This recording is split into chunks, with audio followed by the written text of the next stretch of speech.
Billahi min syururi anfusina wa sayyiati a'malina faman yahdihillahu fala mudhillalah wa may yudlil fala hadiyalah. Asyhadu an la ilaha illallah wa asyhadu anna Muhammadar Rasulullah. Allahumma shalli ala Muhammad wa ala ali Muhammad, amma ba'du. Bapak-bapak, ibu-ibu, saudara-saudara sekalian yang dimuliakan Allah Subhanahu wa taala, kita mulai kajian kita tentang akhlak Nabi, seri yang ke-10 ini ya, meneladani akhlak Nabi. Hadis yang pertama dari seri ini an Aisyah radhiyallahu anha, dari Aisyah radhiyallahu anha qalat, dia berkata, ra'aitun nabiyya sallallahu alaihi wasallam, ma ra'aitu, aku tidak pernah melihat an-nabiyya sallallahu alaihi wasallam, Nabi sallallahu alaihi wasallam mustajmi'an. Mustajmi' itu mustajmi'an dohikan ya, jadi mustajmi'an terbahak-bahak, otu sama sekali, dohikan tertawa, sengaja tertawa terbahak-bahak, guyu nanti kekel nih nggih, sengaja. Tidak pernah melihat Aisyah itu. Hatta ara minhu lahawatihi, sampai aku melihat langit-langit mulutnya.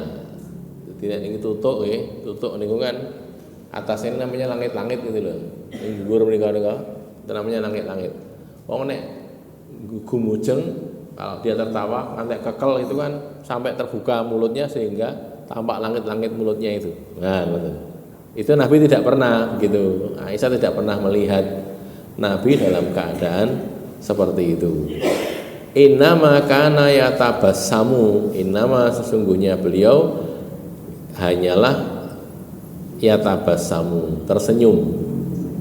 Tabassum, tersenyum dengan menampakkan giginya. Jadi senyumnya Nabi itu tabassama dhahik ya. Tabassum tapi dhahik. Dhahik itu tertawa tapi mesem. Pripun niku? Mesem ning untune ketok sithik ngoten. Wajane, waja mboten wajan goreng niku mboten. Wajane itu kelihatan sedikit. Jadi tersenyum dengan menampakkan giginya sedikit. Nah, itu namanya tabassama dhahik. Keterangan tertawa terbahak-bahak bukan akhlak Islami. Guyu ngantek kekel, apa meleh guyune niku digawe-gawe. Nggih. Tidak usah digawe-gawe saja, itu tidak begitu baik, tidak baik, bukan akhlak Islam. Apalagi nek digawe-gawe. Guyune kekel-kekel gen diguyu lah niku. Para pelawak-pelawak niku nggih. Jane ora pengen guyu ning diguyok-guyokke. Gen lucu gitu. Itu tidak baik. Itu bukan akhlak Islami. Yang terbaik adalah tersenyum dengan menampakkan gigi. Tadi sudah saya terangkan nggih. Tabassama dhahaka atau ya tabassum yadhak. Ya tabassam yadhak, tersenyum dengan menampakkan giginya. Kalau pengen kita cek di ayat itu kan ada Nabi Sulaiman itu. Nabi Sulaiman ketika mendengar fatabassama dhahikan min qauliha, niku surat Al-An'am nggih. Coba dibuka asal mushaf. Silakan dibuka di surat An-Naml, itu surat yang ke-27.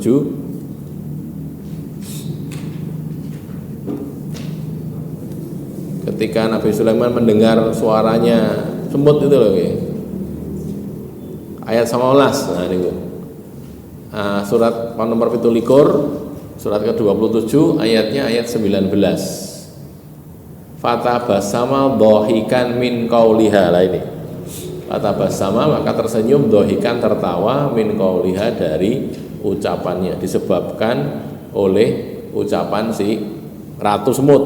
Semut itu ada ratunya. Kan sebelumnya ratu semutnya kan mengatakan ayat 18 ya. Ya ayyuhan naml udkhulu masakinakum.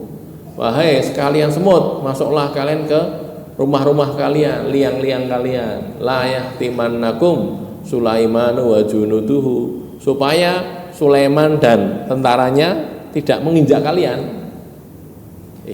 menghancurkan kali diinjak. Wahum la yasmurun, sedangkan mereka tidak menyadari yang injak semut, mosok ngerti ya, kan gitu kan. Maka disuruh masuk. Maka ketika mendengar itu, Nabi Sulaiman itu menyetop tentaranya. Stop. Ini kita mau lewat lembah semut ini, banyak semutnya. Biarkan mereka masuk ke liang, biar nggak mati, gitu. Karena dengar suaranya ratu semut itu. Maka di sini dikatakan fatabasama dhahikan. Tabasum tersenyum tapi kelihatan giginya. Nah, gitu ya, kelihatan giginya. Itu yang dilakukan Rasulullah itu seperti itu. Yang terbaik adalah tersenyum dengan menampakkan gigi. Tertawa sampai membuka mulut tidak haram, tetapi sebaiknya ditahan supaya tidak menjadi terbahak-bahak dan keterlaluan. Ya. Jadi ditahan. Kados angop niku lho nggih, napa? Menguap. Niku kan menahan to nggih. Saya itu pernah baca artikel napa-napa. Kalau menguap jarene kon ambak kayak gitu. Gen sininya itu sarafnya terbuka. Ya tidak sesuai sunnah. Nek mau senam saraf ya senam saja, tapi tidak usah waktu angop. Nek angop Nabi ngendika suruh menahan. Karena angop itu dari setan. Gitu kan ya. Disuruh menahan sekuatnya. Jadi di sini juga gitu. Tertawa, ngantek kekel apa jenenge kemekelan. Itu haram, bukan haram, tapi tidak islami, bukan akhlak Islam. Jadi kalau kita bicara akhlak memang bukan halal haram ya, tapi kaitannya dengan yang lebih baik yang mana. Nah, sing apik sing ndi. Nah ya, ini masalah tersenyum. Ada pertanyaan? Satu hadis dulu? Tidak ada ya, lanjut dulu sekarang. An Abi Sa'id Al-Khudri, dari Abu Sa'id Al-Khudri qala, dia berkata, kana Nabi sallallahu alaihi wasallam, adalah Nabi sallallahu alaihi wasallam itu asyadda hayaan, lebih sangat pemalunya, minal adrok, daripada perawan, gadis perawan, fi khidriha, dalam pingitannya. Khidr itu kelambu pingitan. Saya potong dulu ya. Zaman dulu cah wedok-wedok niku nek wis wancine rabi, sudah waktunya menikah, usia menikah, belum nikah, itu biasanya delik ning omah. Ngoten lho, delik ning omah, di rumahnya di kamar itu ada kelambunya itu. Sehingga disebut azraq fi khidriha itu gitu. Nah, sini mboten diterangkan ngeten ra mudeng. Iki apa to karepe? Kok kelambu iki karepe kok cah bayi, mboten cah bayi. Wong gede. Jadi kalau zaman dulu wanita-wanita, gadis-gadis yang sudah usia nikah, belum menikah, mungkin juga sebagian sudah dilamar ya. Dilamar sudah dikhitbah tapi belum ijab kabul, nunggu ijab kabul, itu dipingit dalam kelambu, ra ning dindi, ra dolan ning dindi. Gitu kali cah sakniki. Cah sakniki dolan wae. Antek ning dalan-dalan di sini cah wedok-wedok oke-oke nggih. Wedok-wedok oke-oke cah nom-nom niku, makan gitu ya. Nah, zaman dulu enggak. Alhamdulillah dijaga. Monggo nggih. Fa idza ra'a syai'an, monggo. Fa idza ra'a syai'an, apabila beliau melihat sesuatu yang yakrahuhu, beliau membencinya.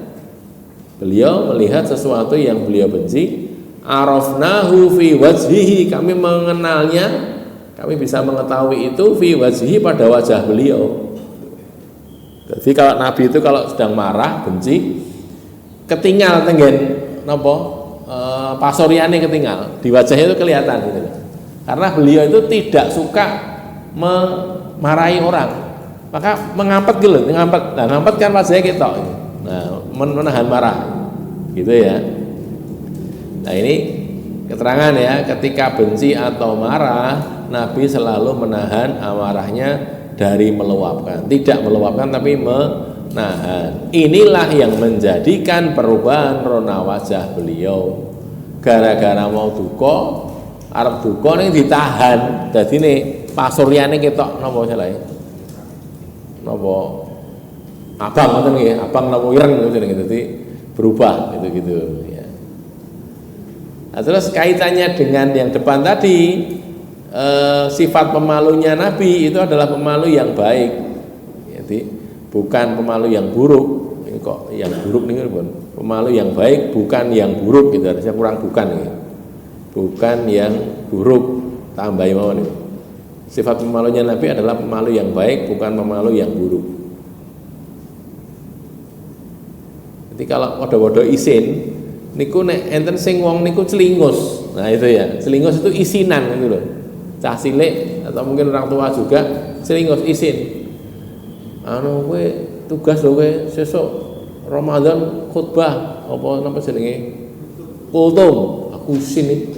Loh isin loh dilawan itu isinnya itu. Kenapa? Itu tugas yang bagus itu gitu loh, yang menyampaikan Al-Qur'an, menyampaikan ilmu. Baik itu. Jangan malu di situ. Nah, ning nek kowe kok ora anu to ora wong kae lho, dolan-dolan aku isin aku. Nah, gitu kan ya, menjaga diri lah, itu benar itu isin yang bagus itu. Ya, seperti ini tadi, melebihi pemperawan dalam kelambu pinggitannya. Perubahan rona wajah ini diidentifikasi para sahabat, diidentifikasi itu diketahui sehingga mereka terlatih untuk berhenti dari perbuatan atau sikap yang mengakibatkan terjadinya perubahan rona wajah tadi. Jadi ngeten lho nggih. Nek enten sahabat lagi matur teng Kanjeng Nabi, napa lagi tidak Kanjeng Nabi, kok kemudian pasoryane Nabi itu berubah. Lah mereka berhenti. Sik Nabi duka iki, Nabi duka iki. Nah gitu loh. Sehingga mereka sudah terlatih begitu. Niki cerita nggih. Cerita ini bukan Nabi, cuman ada teman saya itu dia waktu jadi bapak sudah punya anak. Tidak pernah marah kepada anaknya, tetapi caranya itu supaya anaknya tahu kalau dia sedang marah niku saben anaknya berbuat apa saja itu selalu disambut gitu loh.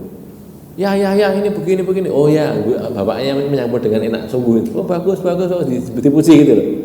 Lah suatu ketika kalau ayahnya itu tidak memuji, gur kendel tok meneng tok, itu anaknya jadi tahu bapak sedang duka gitu loh. Jadi caranya supaya tidak harus marahi anak niku ya caranya. Ini teori loh ya. Prakteknya ya angel itu. Pilih-pilih nesu ya. Jadi setiap kali anak itu berbuat baik, kita menyambut. Wah, alhamdulillah anak ayah begini. Wah, alhamdulillah begitu disambut gitu di apa istilahnya? Diapresiasi. Apa apresiasi? Disambut dengan baik, Misalnya ya tadi saya nyapu gini. Alhamdulillah anaknya ya pintar rajin nyapu gitu. Jadi disambut dipuji. Nanti kalau dia berbuat buruk tidak perlu marah. Ditekne wae itu anaknya sudah tahu. Oke bapak duka iki, ayah marah ini atau ibu marah ini gitu loh. Tapi ngene ku wau abote saben anake niku melakukan perbuatan baik kudu dipuji terus gitu. Sambut terus sehingga dia misalnya ngeten nggih. Misalnya cerita, tadi aku bisa pipis sendiri di kolam, oh alhamdulillah baik.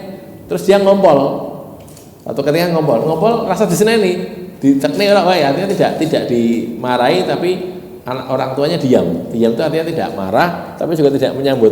Maka si anak itu tahu, oh gini ini tidak baik karena ibu sama ayah atau abi sama umi tidak menyambut dengan baik. Ngoten nggih. Niku wau niku nggih angel masalahnya. Sing enak niku nggih nesu, sing enak nggih. Sedang diseneni lah wis. Itu makanya memang susah, tapi ada yang bisa. Setidaknya teman saya tadi ya, dia mengatakan seperti itu. Dua hadis ada pertanyaan, ini dua-duanya muttafaqun alaih, Sahih Bukhari dan Sahih Muslim nggih. Hadisnya sahih. Monggo. Judulnya ini meladani akhlak Nabi Muhammad. Umat Islam bisa mengikuti akidah Nabi, berarti kan jaminan surga. Umat Islam yang bisa mengikuti meladani akhlak Nabi, berarti kan jaminan surga. Bagi yang tidak mengikuti akidah Nabi, berarti kan neraka. Pertanyaannya, kalau umat Islam bisa masuk surga, kira-kira berapa tahun mahkamahnya. Sebaliknya, kalau tidak bisa masuk surga, berarti kan neraka. Kalau umat Islam yang tidak bisa mengikuti teladan Nabi Muhammad bisa masuk neraka, berapa tahun mahkamahnya? Oh, penjelasan. Mboten saged jawab niku kula mboten ngertos kula. Tidak tahu ya, karena itu hal yang gaib ya, dan tidak diterangkan dalam Al-Qur'an, tidak diterangkan dalam hadis. Mboten wani ngarang dosa nggih. Kurang tahu, enggak tahu saya. Yang jelas kalau orang mengikuti Nabi masuk jannah nggih hadisnya ya. Man ata'ani dakhalal jannah wa man asani faqad aba kan itu kan ya. Enggan masuk jannah berarti. Berapa tahun? Enggak tahu. Kurang ngerti, ora diterangne. Ada lagi? Lanjut ya. An Aisyah radhiyallahu anha, dari Aisyah radhiyallahu anha qalat, dia berkata, dakhala alayya nabiyyu sallallahu alaihi wasallam, Nabi sallallahu alaihi wasallam masuk kepadaku, maksudnya datang ke rumah, masuk ke rumah gitu. Rumahnya Aisyah. Rumah apa kamar gitu ya. Aisyah kan cuma punya kamar. Istri-istri Nabi kan punya kamar-kamar atau rumah-rumah yang di sekeliling masjid itu. Wa fil baiti, dan di rumahku itu, di kamarku itu ada kiromun, ada tirai korden, tirai yang tipis, fihi suwarun, padanya itu ada gambar timbul ya. Jadi kirom itu kayak tirai tipis yang terbuat dari wool, dari kayak apa namanya, bulu binatang, bulu kambing. Terus ada gambar timbulnya. Gambar timbul ini gambar makhluk bernyawa ya. Bukan sekedar gambar, tapi apakah gambar binatang atau apa, manusia atau bagaimana yang timbul, bordiran. Fatalawana wajuhu, maka berubah wajah beliau. Talawan, berubah warna. Summa tanawala sitro, kemudian beliau mengambil tirai tadi, fahatakahu, lalu beliau merusaknya, merobeknya, disuai.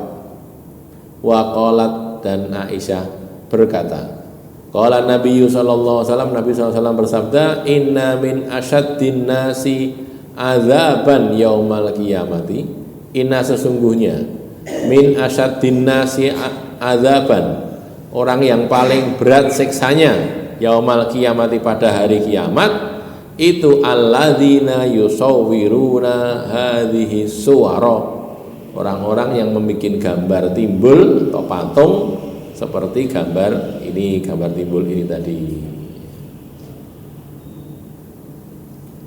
Jadi ini sebagian ulama itu memaknai gambar saja, bukan timbul. Jadi gambar apa tangan atau niku lho, tulisan itu. Maka kita dapati sebagian ulama ya, saudara-saudara kita Muslim juga, atau mereka juga ulama, itu mengatakan menggambar, gambar toh ya, gambar makhluk bernyawa, menungso, nopo kewan, itu kan enak nyawone. Niku ora oleh, itu dosa, gitu loh.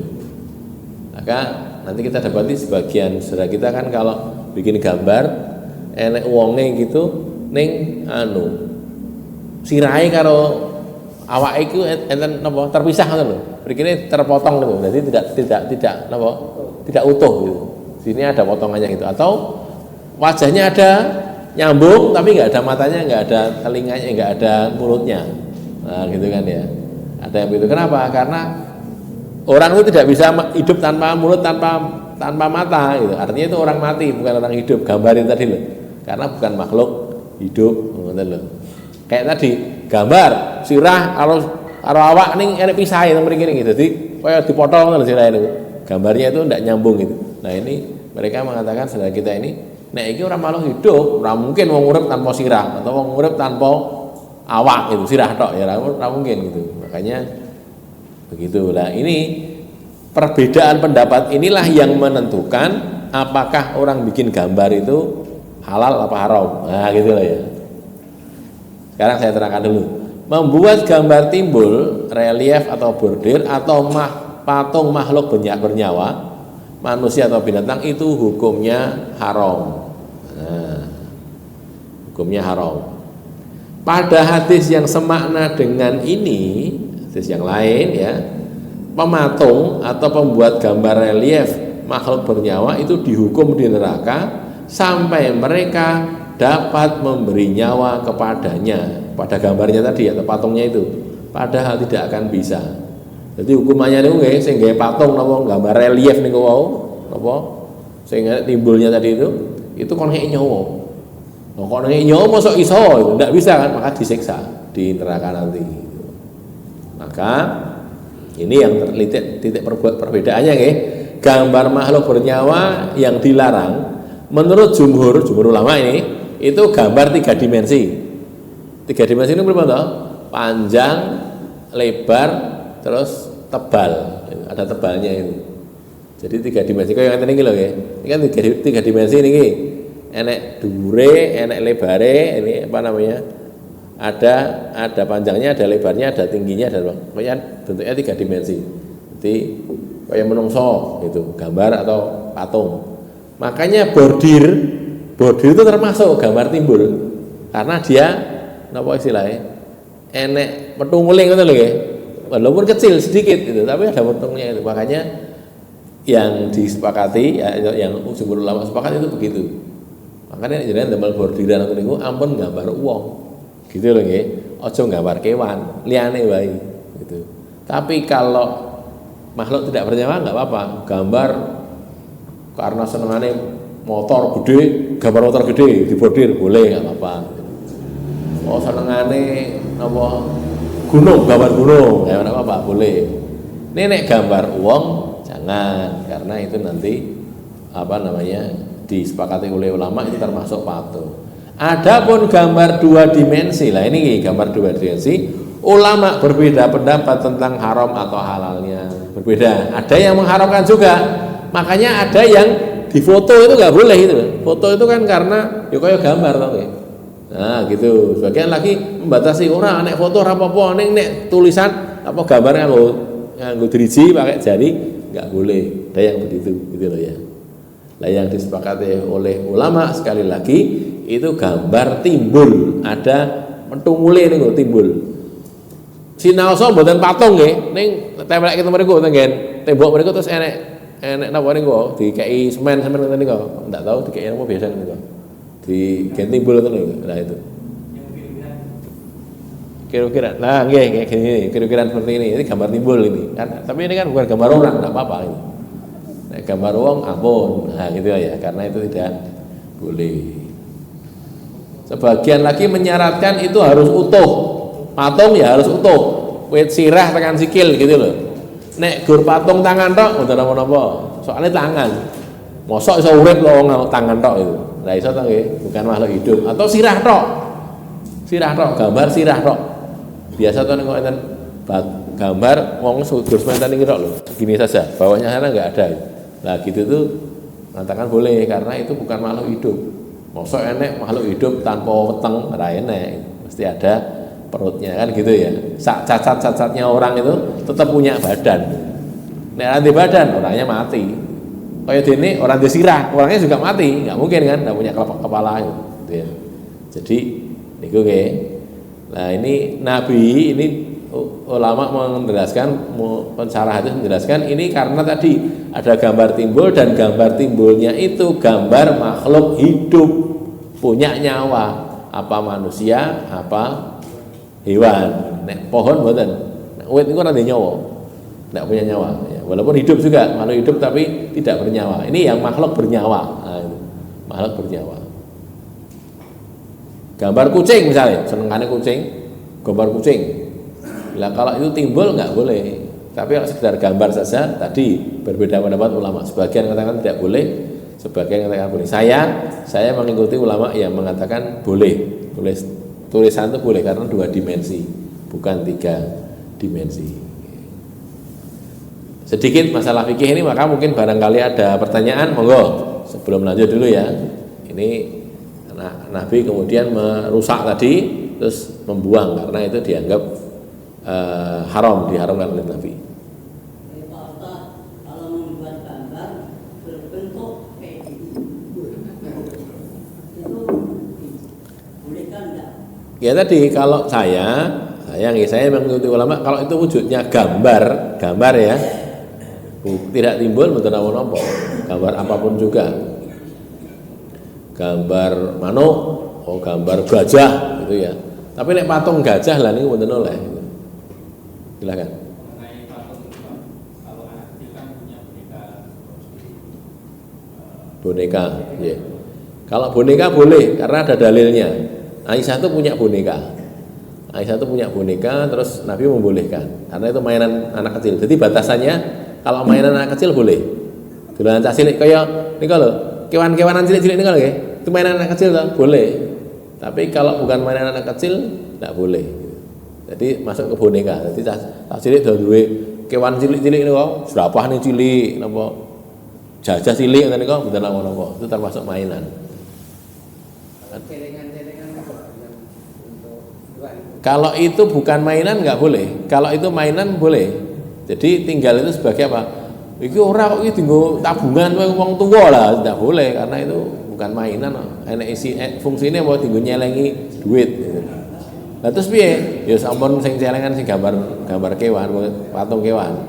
Lah niku apa niku? Sekaten niku oke lah nggih. Oke nggih. Memang dua mereka jual begitu. Nggih mboten sah niku, liyane wae. Nek arep golek celengan sing ora gambar, sing ora napa jenenge mak. Nggih, kaleng wae napa sanese. Gambar Istiqlal lho ngoten napa? Celengan gambare Istiqlal apa? Patung Istiqlal ngoten napa? Monggo. Dari kasus ini, apakah keterangan yang menyebutkan gambar apakah sebenarnya yang dilarang ini? Dari kasus ini mengatakan sesungguhnya manusia yang paling berat siksaannya pada hari kiamat adalah orang yang membuat gambar timbul atau berupa gambar seperti ini. Iya. Seperti ini maksudnya. Yang tadi yang disebut Nabi tadi. Jadi niki nggih, sekali lagi niki masalahnya berbeda pendapat nggih ulama nggih. Ada yang mengatakan itu gambar semua gambar makhluk hidup. Nah terus kok tahu makhluk hidup? Ya karena di syarahnya. Di samping juga nanti tengah hadis yang lainnya. Di sini memang disebutkan betul disebutkan makhluk hidup. Kok seperti ini? Seperti yang disebut Nabi tadi gitu loh. Itu kalau tidak salah wujudnya itu binatang gitu loh. Gambar binatang. Terus oleh Nabi, oh ini kira oleh sah Aisyah, suwek gitu. Dan tidak jadi masalah lagi. Jadi seperti apa ya? Seperti yang disebut Nabi tadi. Kayak apa ya tadi? Gambar makhluk hidup, gambar timbul. Ya, cuman kata-kata timbul ini juga masalah. Artinya sebagian tidak menganggap itu gambar timbul. Terus ngeten, yusawir atau musawir itu bisa diartikan pelukis, bisa diartikan pematung masalahnya itu. Ngeten lho nggih. Jadi nek diartikan pelukis ya nglukis tok ora oleh gitu loh. Nek pematung ini niku sing enten dimensi ketiga, panjang, lebar, tebal. Nah, gitu. Jadi sekali lagi, nggih. Tulisan kata-katanya itu kan Arab itu kan ada manusia itu kan. Ya kalau itu kalau itu dianggap sebagai manusia ya nggak boleh. Cuman kalau itu sekedar desain grafis bukan manusia nih digawe kayak gitu ya. Ya. Jadi sekedar bentuk saja nggak apa-apa. Kayak misalnya kita gambar uang, ini gambar uang nih kalau aceh ini kalau misalnya bunder terus sak biting terus kini sikil tangan loro itu kan misalnya timbul pun ya nggak apa-apa karena mosok uang enek sing budaya sak biting ngono ya enek gitu nggak apa-apa gitu. Tapi kalau bentuknya orang betul-betul orang itu ya nggak boleh. Itu pun patung ya bukan gambar loh ya, bukan gambar. Ini kan mau gambar loh. Ya kali-kali. Ini gue kadang-kadang kita pakai bed apa lencana nih ya, lencana. Kemudian ini gambarnya napa jenenge kewan gitu.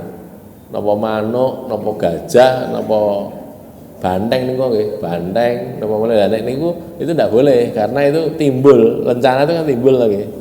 Atau bordir. Niku di bordir niku jangan. Ada lagi? Silakan. Gambar terus jadi animasi gimana? Animasi gerak gitu. Ya tetap dua dimensi kan, panjang lebar saja kan, tidak tiga dimensi. Yang tidak betul apa-apa. Oke, nek saya mengikuti yang pendapat tidak apa-apa. Tapi sekali lagi karena ini fikih ada saudara kita saudara kita yang lain, muslimin yang lain atau ulama itu juga mengharamkan itu masalahnya. Maka enten sing difoto jangan difoto. Wah, ngoten lho. Itu karena merasa nanti tidak jadi haram gitu, atau apalagi disoting jangan disoting karena nanti haram gitu. Ada yang berpendapat begitu. Wallahu a'lam bishawab. Nggih. Apakah ada hadis yang menyatakan bahwasanya ketika rumah itu ada gambar makhluk hidup, malaikat tidak mau masuk? Nggih, itu juga sama, itu juga patung ya, bukan gambar tapi patung makhluk hidup di situ, maka malaikat rahmat yang tidak bisa masuk itu. Terus jangan berpikir, "Geh, rasa mlebu aku ra mati. Malaikat Israel rasa mlebu." Mboten. Sing ra mlebu niku malaikat rahmat gitu loh. Malaikat Israel mlebu wae ora masalah gitu. Itu ya. Lah ya, kalau saya, nek kula nggih, saya ngikuti ulama yang mengatakan itu harus timbul. Nek foto mboten timbul mboten apa-apa. Bukan timbul lah nggih. Enggak apa-apa foto enggak apa-apa. Atau niku wau animasi niku wau. Ning omahe iki enek animasine. Gajah mlaku dik-dik gitu saya gitu ya. Jadi sekarang ini malah bukan sekedar begitu. Sekarang ini bentuknya animasi itu sudah hampir 3 dimensi. Enten nggih? Jenenge napa niku? Kok ora lali. Dadi ngen studio gini nih. Nyorotnya itu dari beberapa tempat sini misalnya niki nggih.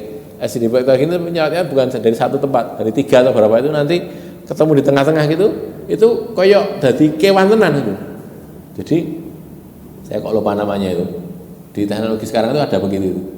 Lah ya itu wallahu alam ya bukan patung namanya, wong itu cuman kok, cuman napa istilahnya efek cahaya gitu. Jadi wonge gajahnya koyo gajah tenan lho. Kita koyo tak bener-bener gajah koyo nabrak kita gitu loh. Jadi yo enek awake tenan itu ada karena di shooting dari beberapa segi gitu. Ketemu jadi satu nanti enek dinosaurus itu ya tenan. Nanti koyo gede tenan di depan kita tapi di demok gini enggak ada gitu. Ora eneng. Wong itu animasi kok gitu loh ya. Nah itu enggak apa-apa karena itu animasi, bukan patung yang sesungguhnya. Ada lagi? Cekap nggih, lanjut nggih. Kemudian dari Abi Mas'ud radhiyallahu anhu qala, dia berkata, "Ata rajulun," seorang laki-laki itu datang kepada an-nabiyya sallallahu alaihi wasallam, pada Nabi sallallahu alaihi wasallam. Faqala, lalu dia berkata, "Ini la ata'akharu an sholatil ghada." Sesungguhnya saya kula nika ya Kanjeng Nabi, kula memang sengaja terlambat, la ata'akhir. Saya sengaja terlambat an sholatil ghada, dari sholat subuh. Ghada itu pagi hari kan ya.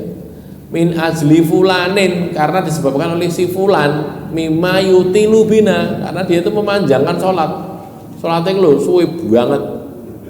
Jadi ini terus aku memang sengaja nelat gitu loh ya, gen rasa kesuwen maksudnya gitu. Qala Abu Mas'ud kemudian berkata, "Fama ra'aitu, maka aku tidak pernah melihat, fama ra'aitu, aku belum pernah melihat Rasulullah sallallahu alaihi wasallam qattu sama sekali asyadda ghadaban, lebih sangat marahnya." Nah, ini ya. Lah, Rasul belum pernah melihat Rasul duka nganti dukane kaya ngono kuwi fi mau'idatin, dalam memberikan nasihat mau'idah minhu, daripada beliau yauma idzin, pada hari itu. Jadi aku belum tahu roh Nabi ki duka nganti duka kaya ngono kuwi mau, gitu ya, seperti hari itu tadi.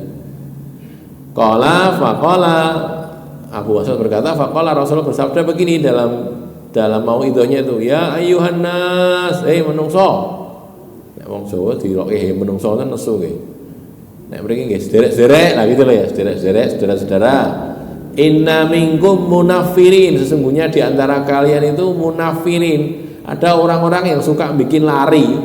Wong sing gaweane ndadekke wong liya mlayu, ngedoh gitu loh ya. Membuat orang lain lari dari kebaikan.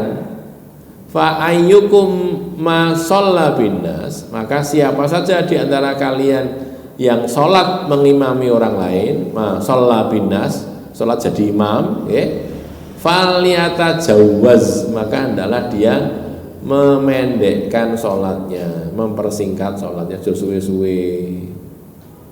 Kenapa? Fa inna fihim, karena sesungguhnya fihim di antara mereka itu ada al-marido, orang sakit, enek sing loro, nggih. Wal kabiro, dan orang tua, wis sepuh, gitu loh. Ada yang loro, ada yang sepuh, wazal hajati, dan ada yang punya hajat. Maksudnya rasa suwe-suwe salatnya habis ini saya ada keperluan lain gitu loh. Itu maksudnya ya. Jadi jangan terlalu lama dalam ngimami sholat.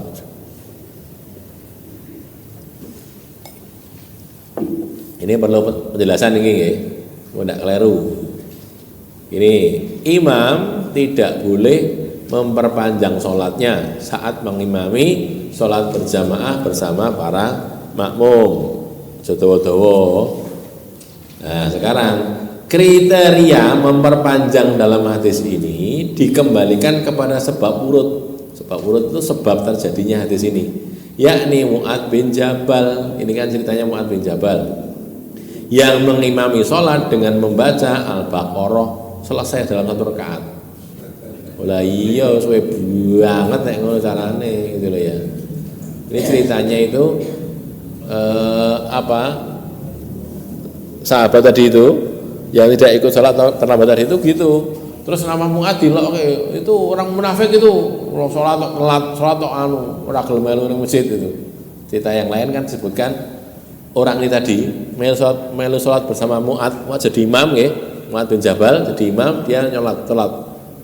Karena suwe niku maca Baqarah terus dia metu gitu loh. Metu terus sholat dhewe ngrampunge dhewe terus lunga gitu. Seneni sama Mu'adz, wong munafik gitu. Nah dia tidak terima sampai kepada Nabi. Mu'adz sing didukani, afattanun anta ya Mu'adz, afattanun anta ya Mu'adz, apakah kamu mau bikin fitnah ya Mu'adz? Iki arep gawe fitnah toh Mu'adz. Nah gitu loh. Kamu itu kalau sholat aja suwe-suwe, aja maca Baqarah nganti rampung koyo ngene suwe banget loh. Lah pripun? Nabi kemudian menasihati Mu'adz kan, kamu ini pada riwayat lain dari hadis ini saya bacakan nggih. Pada riwayat lain dari hadis ini disebutkan bahwa Nabi menegur Mu'adz yang dengan menyatakan bahwa dia telah membuat fitnah. Afattanun anta ya Mu'adz. Tadi, apakah kamu mau bikin fitnah ya Mu'adz? Dengan tindakannya memperpanjang sholat. Nah gitu. Seraya memberi petunjuk bahwa supaya mengimami dengan membaca surat yang pendek. Apa itu? Surat pendek sudah Al-Fatihah ya, Al-Fatihah tetap harus dibaca karena itu rukun. Apa surat pendeknya itu? Al-A'la dan Asy-Syams, Sabbihisma rabbikal a'la atau wasyamsi wa duhaha sampai akhir gitu ya. Nanti kalau dibacani Al-A'la niku sekitar 19 ayat, Asy-Syams itu ada 17 atau 16 ayat. Itu yang dikatakan pendek oleh Nabi, itu surat pendek itu. Makanya ini kita memahaminya harus dengan begitu. Ya, kalau tidak nanti orang bingung. Nek wong maca Sabbihisma rabbikal a'la, suwe banget salate. Oh, lah kuwi sing cendek ki mau gitu. Nabi ketika itu yang pendek gitu loh. Itu segitu tuh pendek. Maka Nabi nasihati Mu'adz, aja suwe-suwe kuwi yen salat ki maca Al-A'la atau Asy-Syams ngono lho. Nah, gitu salat Isya itu ya. Salat Isya jangan panjang-panjang, Al-A'la Asy-Syams itu saja gitu loh. Artinya itu yang disarankan oleh Nabi. Maka panjang atau pendeknya sholat haruslah didasarkan pada amalan Nabi, bukan kemauan masing-masing orang. Boten. Pokoknya sholat ini nek ra kulhu ya kul ya ayu, kulhu kul ya ayu, nek ra ya kul binas bil falak. Lah nek ngono terus ya ora maju-maju no nggih. Mosok mung 4 kul wae. 4 kul huwallahu ahad, kul ya ayyuhal kafirun, kul a'udzu binas, kul a'udzu falak. Nah gitu, 4 kul saja ya, janganlah. Jadi ya sok-sok ya Al-A'la, sok-sok wasyamsi, sok-sok walaili gitu loh ya. Al-Baqarah ya oleh ning aja Al-Baqarah rampung. Al-Baqarah siji tekan 10, siji tekan 20 ngoten lho nggih. Dawa-dawa gitu itu kalau imami salat. Kalau salat sendiri terserah. Nek jenengan salat kiambak, salat mengini kok arep sak rakaat Al-Baqarah kabeh ya oleh gitu. Yen kuat gitu. Al-Baqarah apale ora gitu. Oh ya saya sana, tapi kalau mau boleh sendiri masalahnya, ijen. Loh, Nabi kan nanti nggih, tidak pernah kita baca hadisnya kan. Nabi itu sholat dalu, sholat wengi. Niku dimakmumi kalih Ibnu Abbas. Nggih, Ibnu Abbas. Niku Nabi itu maca bar Fatihah, maca Al-Baqarah. Mboten Ibnu Abbas, Ibnu Mas'ud kula lali Ibnu Abbas, Ibnu Mas'ud. Al-Baqarah lalu si yang ikut ini tadi kan masih kecil ya, sahabat Nabi tadi.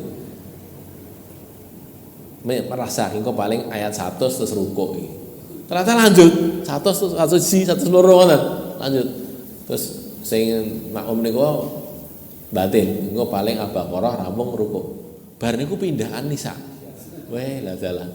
An-Nisa bar niku Ali Imran. Lho.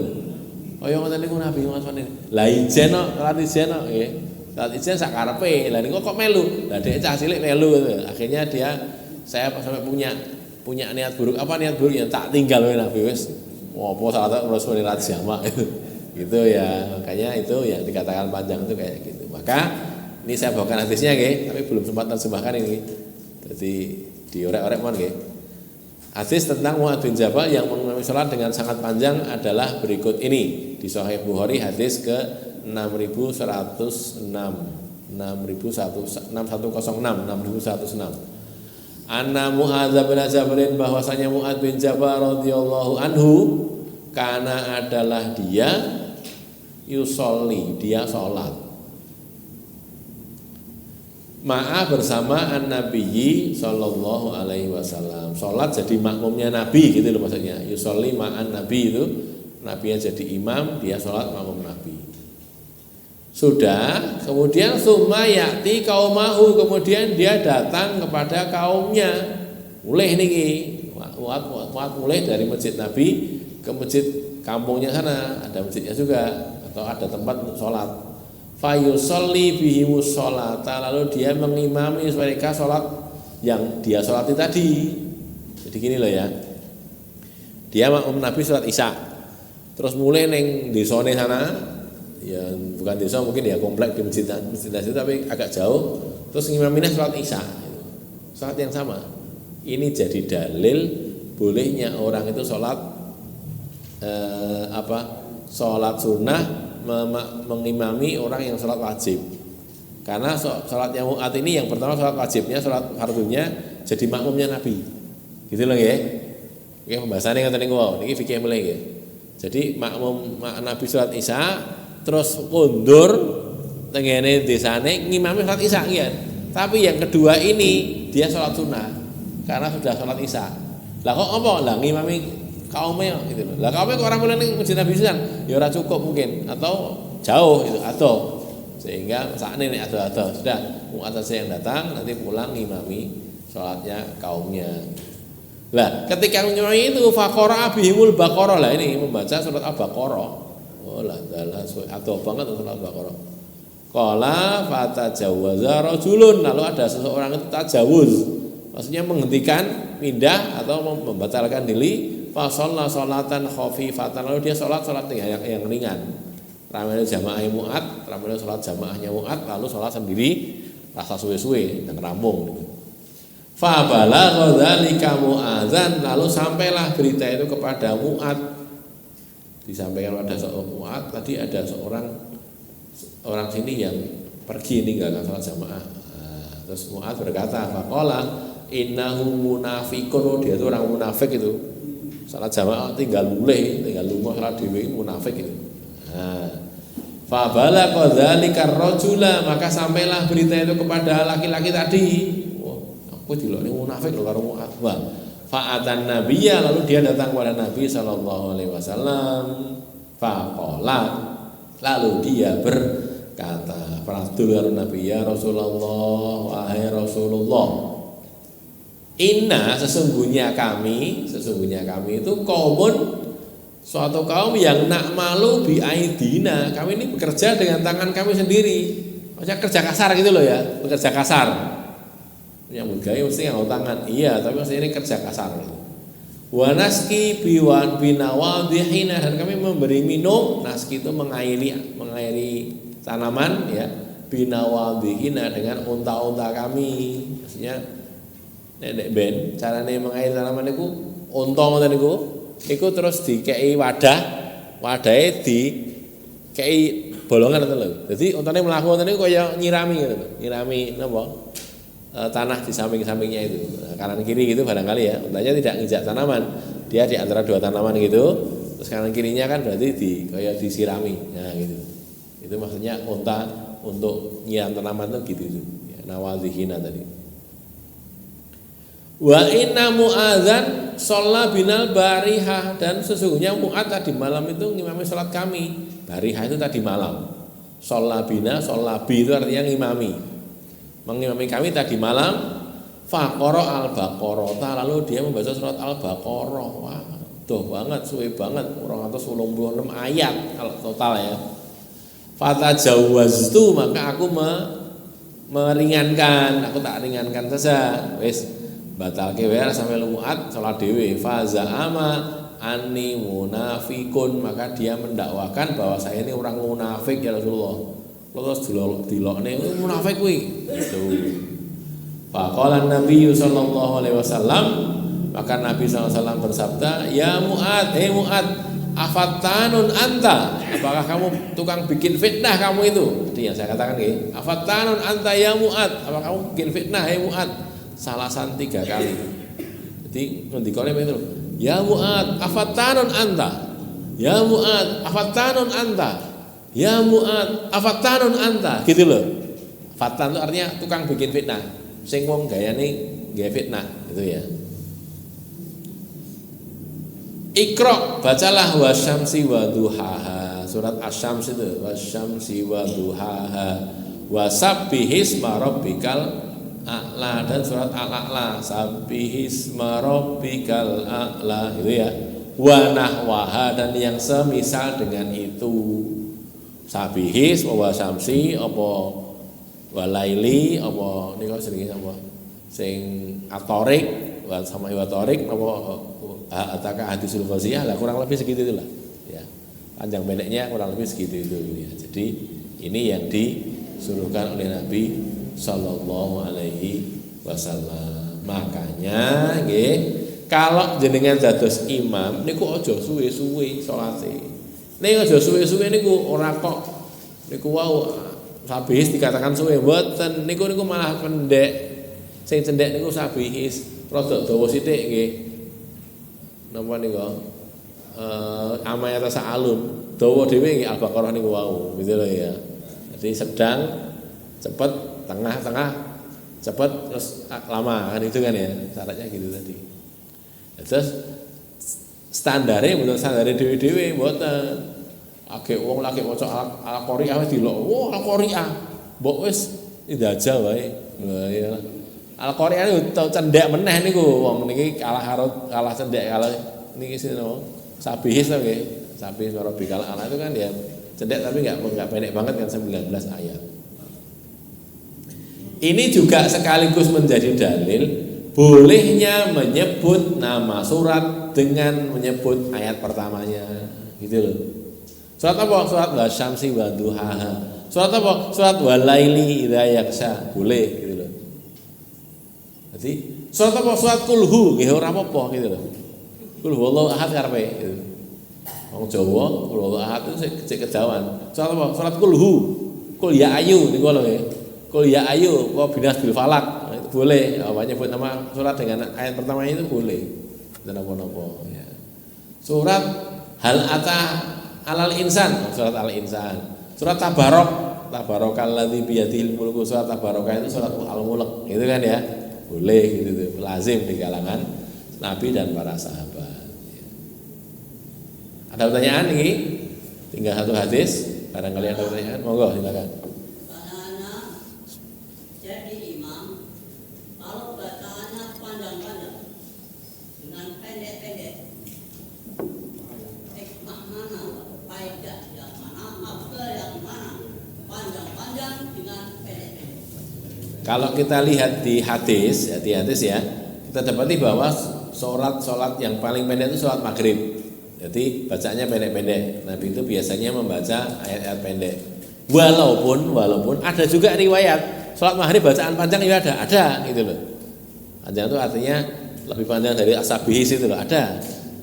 Jadi kalau ada imam baca sholat maghrib kok panjang, nggih mboten napa enten dalile. Tapi relatif lebih pendek. Jadi kalau mau diuruti nggih, maghrib tuh mungkin yang paling pendek maghrib, agak panjang isya, lebih panjang lagi subuh. Gitu.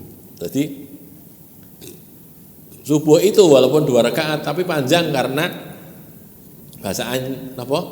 bacaan suratnya panjang. Isya lebih pendek daripada subuh tapi tidak sependek maghrib. Itu kalau sholat di malam hari gitu tadi. Nek cara cendek dhewe nggih maghrib, nomor loro isya, sing dawa dhewe subuh. Itu kalau sholat di malam hari. Kalau sholat siang sekarang, sholat siang yang sir tidak zahar kan nggih. Nek cara Nabi di hadis kita dapati ngeten dibagi. Bagi pripun? Ngeten lho nggih.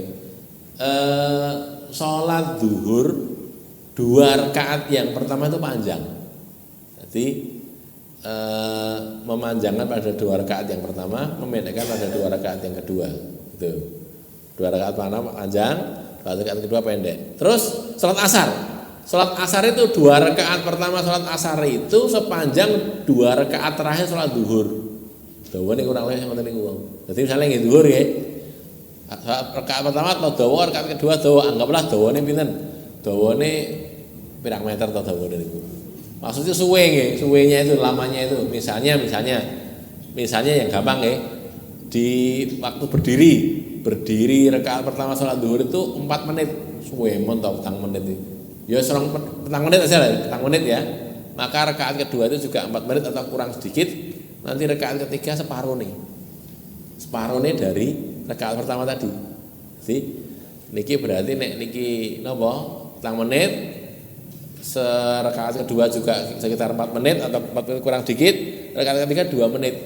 Rakaat keempat 2 menit. Nah, ngoten lagi. Asar, rakaat pertamanya asar dan rakaat keduanya asar itu sama dengan rakaat ketiga dan keempat dari zuhur. Sehingga 2 menit. Sing keri sak menit berarti. Separone gitu loh nggih. Gitu ya. Jadi petang menit nggih, petang menit. Zuhur rakaat pertama petang menit, rakaat kedua petang menit, rakaat ketiga 2 menit, rakaat keempat 2 menit. Asar rakaat pertama 2 menit, rakaat kedua 2 menit, rakaat ketiga 1 menit, rakaat keempat 1 menit. Nah, ngoten niku. Ya, jadi kalau gambarannya seperti itu kalau menitan kurang lebih cuman gambaran gitu, contoh saja contoh. Gitu ya. Ya zuhur. Kalau ditanyakan yang afdal yang mana? Tergantung sholat nopo. Kalau sholat maghrib memang pendek. Kalau sholat isya panjang, agak panjang dikit, lebih panjang daripada maghrib. Sholat subuh paling dawa, sinaoso mung rakaat ning suwe, mergane napa? Mergane sing diwaca dawa. Itu ya Nabi biasa panjang. Nah, terus mana hikmahnya? Dua-duanya ada hikmahnya, pendek juga ada hikmahnya, panjang juga ada hikmahnya, nggih. Karena dadi imam niku aja kok cendhek terus ya aja ning aja suwe dawa terus nggih mboten. Kadang-kadang dawa, kadang-kadang cendek gitu. Ini bergonta-ganti. Itu hanya bisa dilakukan kalau ya palane akeh niku wau. Apalane mung kulhu ya ayu binas bifalak ya suwi wae. Bendina ya kuwi. Isya ya kuwi, maghrib ya kuwi, napa? Subuh ya kuwi, ya gitu loh ya. Gen suwe bulan baleni no. Kuliah ayu diwaca ping 10. Suwe ta nggih. Ya sah boleh saja, tapi mbok ya tambah liyane wong ayat surat 114 lho nggih. 114 surat sing diwaca nggo 4 kul ya banget teman itu lho. Ditambah liyane. Rung apal, diapalne gen apal. Ada lagi? Terakhir nggih, masih ada waktu sedikit. An Abdillah radhiyallahu anhu qala bainan Nabi sallallahu alaihi wasallam ketika Nabi sallallahu alaihi wasallam yusolli salat, hendak salat. Ra'a fi min kiblati. Ini belum mulai salat nih, baru mau salat. Agak siap-siap mau salat. Ra'a beliau melihat fi kiblatil masjid pada kiblat masjid. Kalau di sini ya di arah sana ya, di arah barat. Nek cara ning wong Indonesia, nek cara wong Madinah madhepe ngidul nggih. Salat niku madhep ngidul karena Mekah di sebelah selatannya Madinah. Nek wong Yaman madhep ngalor karena Yaman di sebelah selatan Mekah to nggih. Madhepe ngalor. Nek wong Jeddah salate madhep ngetan. Karena kan ngetan ya. Gitu. Di kiblat masjid ada nukhamah. Nukhamah itu dahak. Napa niku? riak, nah, riak ya. Fahakkaha biyadi, lalu Nabi mengeriknya dengan tangan, tidak sudah agak kering gitu, terus ambil dengan tangan dikerik itu, biar hilang dahaknya itu. Fataghayyadu, lalu beliau murka, beliau marah, duka. Gara-gara ada orang yang berdahak di masjid itu, mengotori masjid. Tsumma qala, kemudian beliau bersabda ngendika, inna ahadakum, sesungguhnya salah seorang di antara kalian itu idza kana fi sholati, apabila dia sedang sholat itu fa innallaha hiyala wajhi, maka sesungguhnya Allah itu ada di arah depan wajahnya. Arah depan lho nggih. Jangan kemudian dipahami oh berarti Allah ning kono mboten. Allah itu tidak diketahui di mana karena gaib. Tapi lazimnya orang kalau ngomong niku kan madhep ning sing diomongi to nggih. Ada salat gitu. Allahu Akbar, itu kan kita menghadap Allah. Maka seolah-olah, bukan sesungguhnya, seolah-olah Allah ada di depannya gitu. Maka kalau membuang dahak ya jane ngarepan gitu loh. Kan di arah kiblat ya. Tidak boleh. Kenapa? Karena di arah depannya tadi. Maka di sini dikatakan fala yatanakhomanna, maka janganlah membuang dahak benar-benar hiyala wajhi, ke arah depan wajahnya fi sholati, ketika dia sedang sholat. Nah, itu. Terangan ya.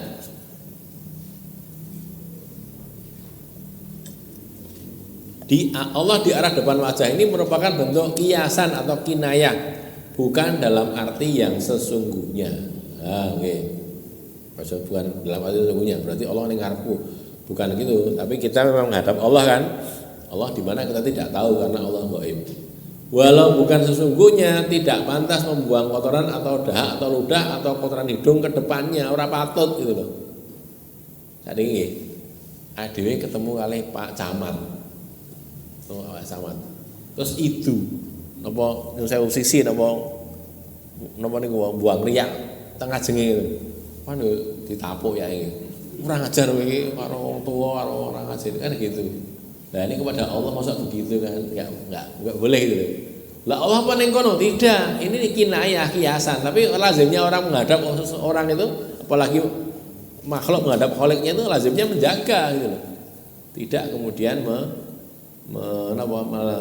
membuang ke depannya. Maka kalau disebutkan di hadis yang lain, kalau mau membuang dahak itu ke kiri ini loh. Jadi ke kiri ke bawah. Ning niku nek masjidnya saking lemah lho nggih. Nek temen iki ya aja. Nek metu sik mriko. Oh ning kene aku koyo hadis kok buak ning iso. Lah ya kayak karpet to nggih. Ya jangan. Kesopanan dan adab diajarkan di dalam Islam bukan semata-mata syariat atau akidah yang kering dari adab. Jadi bukan kok sebutin kene, ndak ada adab juga. Yang kita sekarang ini pelajari kan adab nih, akhlaknya Nabi kan ya. Begitu keadaannya, makanya kita menjaga ya. Mulane nek ade salat niku kan jane ngadep Allah nggih. Jadi kudune isin, nek ora elek niku isin. Nek gitu, diapik kita kudune wong dibesani karo Allah. Kita memang tidak bisa melihat Allah, tapi Allah pasti melihat kita. Sehingga nek salat ngoten niku aja terus cah cilik-cilik niku. Salat utik-utik upil. Iki ngadep Allah kaya ngono kuwi. Nek kowe ngadep sapa Pak kepala sekolah ngono kuwi ora didukani wae kan ngoten ta nggih. Jangan gitu ya. Jadi dijaga jangan sampai wajah atau bentuk keadaan kita itu buruk gitu loh, karena kita menghadap Allah Subhanahu wa taala. Ini adab ya, maka dijaga sedemikian rupa. Baik, sudah selesai niki. Ada pertanyaan sebelum kita akhiri? Mau rampung seri yang ke-10 ini. Tidak ada ya? Baik, qulu qouli hadza, astagfirullah li wa lakum, alhamdulillahirabbil alamin.